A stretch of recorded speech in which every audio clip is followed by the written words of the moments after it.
coming. So those are our three parameters that we use to calculate the index. So here are the numbers, and you have this figure in your newsletter. Here are the values that we got for this summer, or this year, compared to, we've been doing this index since 2006. So what we can see here, so this blue line is our dissolved oxygen concentration. And the good news here is that we had the best dissolved oxygen in the water column. This is both creeks and main stem of the river that we've ever had since we've started doing this in 2006. I dream of paddling along the shores, listening to the whispering river people of the past, telling of treasures lost, the clear water, a river filled with fish and oysters. And in the stream, the voices tell me that if we work together, float our gardens, the river will return and once again be in balance with nature and alive. The Magothy River Water Garden project is a unique way to change your ordinary bulkhead into a living shoreline. Adding a series of floating gardens to your bulkhead beautifies and enhances your shoreline.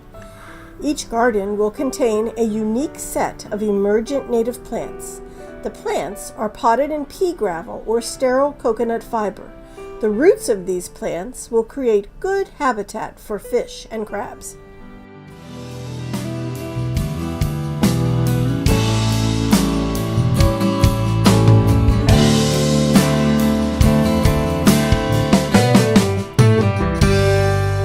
I call it a delightful island jewel in the book because I do think it's a jewel. It still is.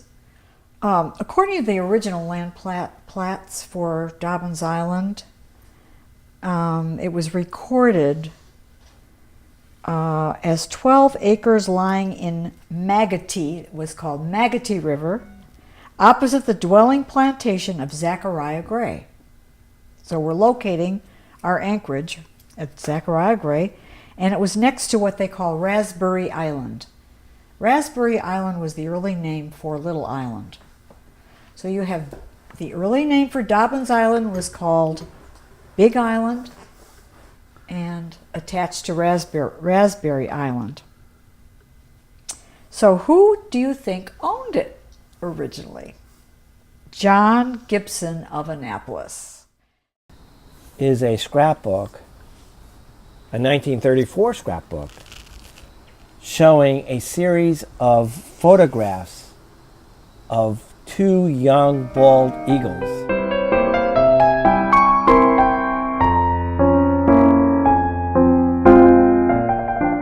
Each week, R. Bruce Overington, with the help of two companions and some lines, climbed an 80-foot tree to take pictures of an eagle's nest 6 feet high, 4.5 feet across, as well as the Magothy River.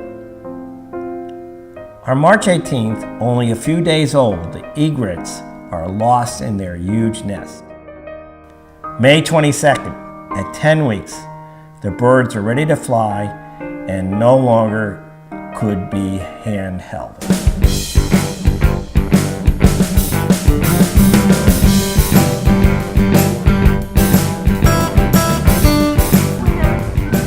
Oh, well, also, it was very, at that point in time, 40 years ago, sailboats would be going up and down from New York, from Vermont, all up and down the coast, down to Florida.